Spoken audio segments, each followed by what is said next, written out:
الرحمن الرحيم. اليوم مع درس ولا مع سلسلة تمارين درس الحركة. نبدأ بالتمرين الأول، وبالضبط الجزء الأول من التمرين. يمثل الرسم التالي شخص أ واقف على نقال، يعني بساط متحرك، بحيث ولا يتحرك بسرعة ثابتة يسقط كرية أ. يمثل الشكل 1 و2 تصويرة متتالية لحركة الكرية بواسطة آلتي الصور. حدد الجسم المرجعي أو المعلم الموافق لكل مسار. إذا عندنا في التمرين الأول هنا، التمرين الأول عندنا واحد الشخص فوق واحد البساط متحرك. إذا عندنا واحد البساط متحرك،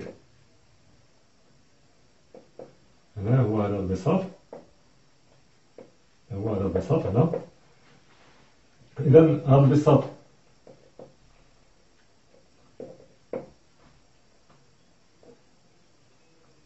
متحرك واقف عليه واحد الشخص هنايا، كاين واحد الشخص واقف هنا. إذا حداه معاه مثبتة واحد الكاميرا، وهنا في القارعة ديال جنب الطريق أيضا مثبتة واحد الكاميرا، وهذا الشخص هذا غيقوم بإلقاء واحد الجسم باش يسقط.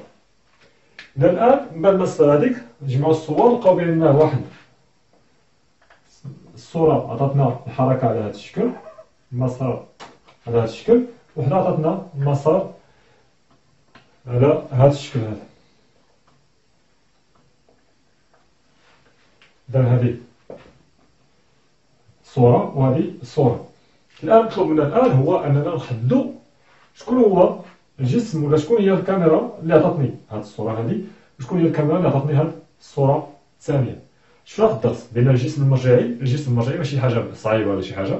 الجسم المرجعي هو المكان اللي كناخذوه كمرجع لدراسة الحركة، يعني البلاصة اللي غادي نحكم منها على الحركة. واش النافذة ديال شي بيت، واش القارعة ديال الطريق، واش الكرسي ديال شي قهوة، مثلا جالس في القهوة كنشوف السيارة. إذا كنقول السيارة البيضاء تتحرك، إذا هذاك المرجع اللي حكمت من خلاله الحركة، إذا هو الكرسي ديال القهوة فين جالس. إذا المرجع هو المكان اللي كيحكم على الحركة. إذا بالنسبة لهذا، واش هذا المسار اللي هنا مستقيمي عطاتو لي هذه الكاميرا هذه ولا هذه؟ فالآن نفترض إذا كنت أنا واقف في بلاصة الكاميرا هذه وشفت الكرة كتنزل، إذا واش غنشوف الخط ديالها كتنزل في خط مستقيم ولا نشوف بأنها كتنزل في خط مقوس؟ إذا بما أن هذه ثابتة، هذه الكرة هذه فاش غتكون كتسقط غتبقى كتسقط في خط مستقيم. إذا بالنسبة لهذا الشكل هذا، إذا المسار الواحد حصل لي بالكاميرا اللي مثبتة على قارعة على جانب البساط. إذا هذا الكاميرا المثبتة على جانب البساط. علاش؟ لأن شفنا بأن فاش طلقت الجسم كنشوفو كينزل فقط، ما كنشوفوش كيبعد ولا كيقرب لا عندي صافي. إذا إلا طلقت مثلا هذا القلم هذا كنشوف بأنه فقط كينزل في خط مستقيم، بحال كيبقى متوازي معايا. الآن الحالة الثانية هذه، إذا هذا فاش طلق هذا البساط، هذه الكاميرا ما كانتش ثابتة لأن البساط راه كيتحرك في هذا المنحى هذا. إذا البساط كيتحرك في هذا المنحى. إذا إلا في الأول كانت النقطة هنا، فاش غيتحرك البساط، فاش غيتحرك الكاميرا غتشوف هذا بحال بعد عليها. إذا غتشوف هنا فاش غيزيد البساط غادي تلتقط صورة أخرى يبان لها زاد بعد عليها، لأن واخا هي كتبعد عليه، هي اللي كتبعد عليه، في النتيجة كتلقاو بأن المسافة بينها وبينه كتزيد. هي هذه. يعني في الأول كانت المسافة مثلا، إذا كتهبط الكاميرا هي هنا، إذا المسافة في الأول كانت المسافة بيناتهم صغيرة، فاش زاد تحرك البساط، إذا زادت المسافة فاش صورنا لقات المسافة بيناتهم تزادت، فاش زاد البساط ما البساط كيتحرك والكرة، المسافة بين الكرة والكاميرا المثبتة على البساط كتزيد. إذا هذا هو اللي ترجم هنا عندي في المسار، هو هذا. لقيت بأن داك الكرة بحال كتبعد. إذا هذه الصورة الثانية ولا المسار الثاني عطاتو لي الكاميرا اللي مثبتة فوق البساط، ولا كنقولوا المرجع المثبت على البساط. إذا كمرجع بالنسبة لهذا المسار هو البساط، وكمرجع بالنسبة لهذا هو جانب قارعة البساط.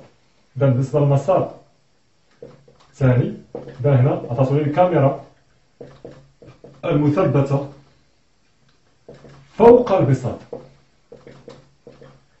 إذا هادو بالنسبة للصور.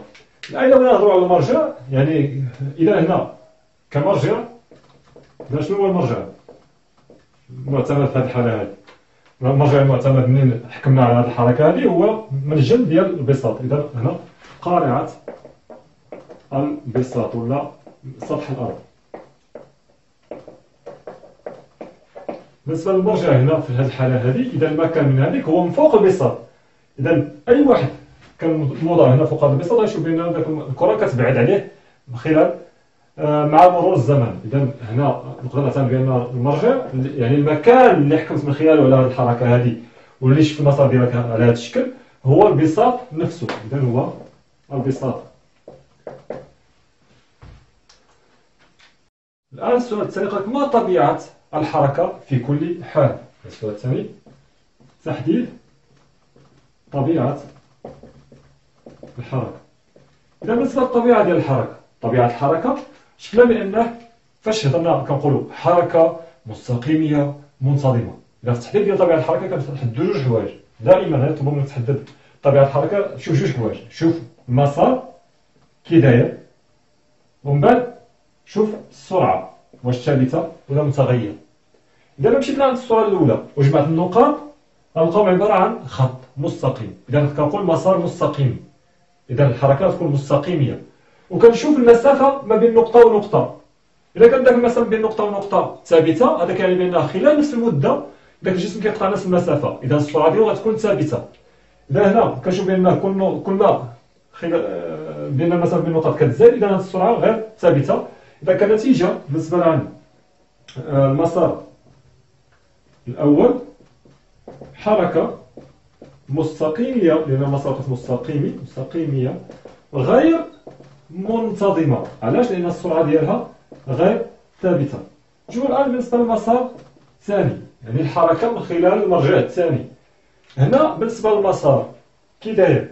مسار غير مستقيمي، كنقولوا منحني. إذا يا إما المسار زي ما نقول مسار مستقيمي، أو الثاني اللي كيكون باين هو الدائري. ما مستقيمي ما دائري كنقولوا منحني. إذا حركة منحنية، حركة منحنية. وكنشوف هنا المسافات واش ثابتة ولا لا. بما المسافات غير ثابتة إذا كنقول منحنية غير منتظمة. الجزء الثاني الآن، الجزء الثاني هنا غنزيدو نثبتو المفهوم ديال طبيعة الحركة.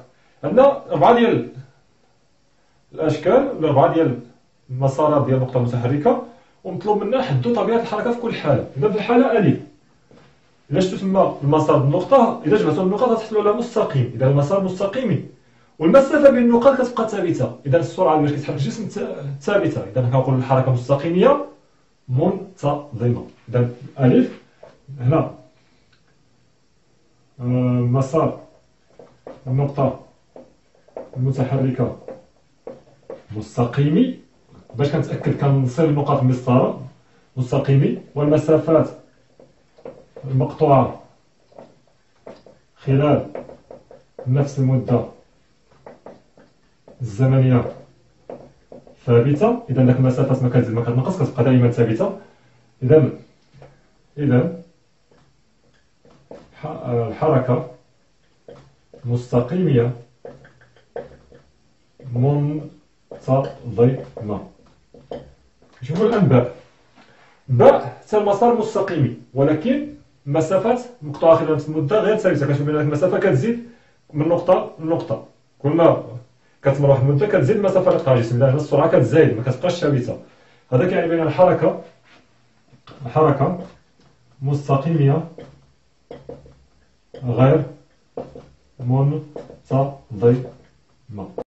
الآن تاء، نشوفوا الحركة تاء. إذا شفتوا تما المسار عبارة عن قوس.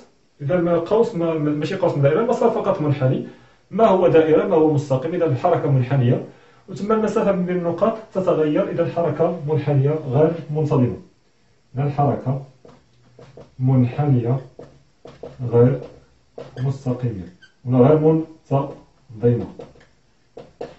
الآن جيم، إذا لاحظتوا تما بأن عندكم مسار دائري، هذه الأولى، إذا حركة دائرية، والمسافة بين النقاط كتبقى ثابتة. إذا حركة دائرية منتظمة.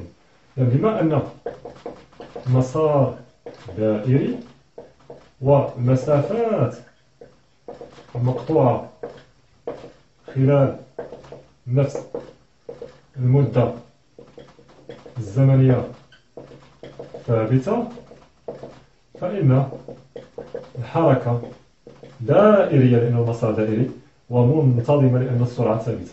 منتظمة.